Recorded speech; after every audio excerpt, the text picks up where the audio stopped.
In the heart of Washington, D.C., a government agency is closely guarding a document in such high demand that bounties have been placed on the file. Well, it's the very big tax returns. The biggest, I guarantee you this, the biggest ever in the history of what we're doing. More than a year after then-candidate Donald Trump said his tax returns would be released, gaining just a glimpse of them has become mission impossible.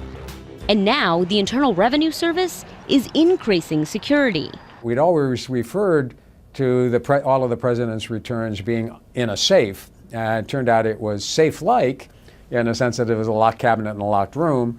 So one of the things we're going to do, we decided maybe we should actually turn it into a safe in a locked room. And so we'll do that. And who has access to that room?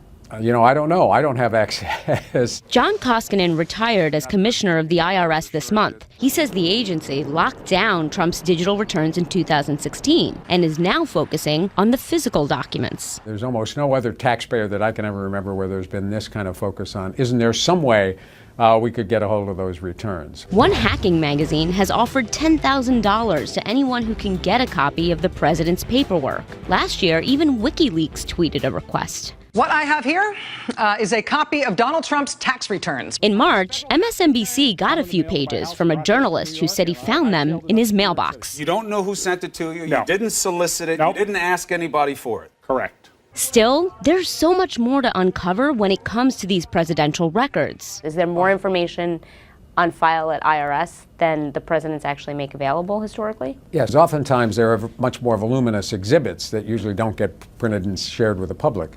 And so that entire package is what's kept secure. And security at the IRS is no easy task. Most are not successful, but it's not for lack of trying. One private investigator is currently facing federal charges after allegedly guessing a Social Security number and attempting to use it to access the president's tax information. In 2015, a so-called cyber mafia used stolen information to pose as taxpayers and access millions of documents on the IRS website, affecting some 720,000 people.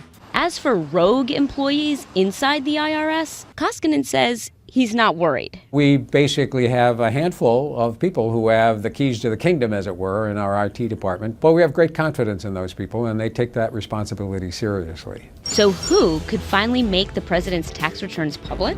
Well, there is one guy.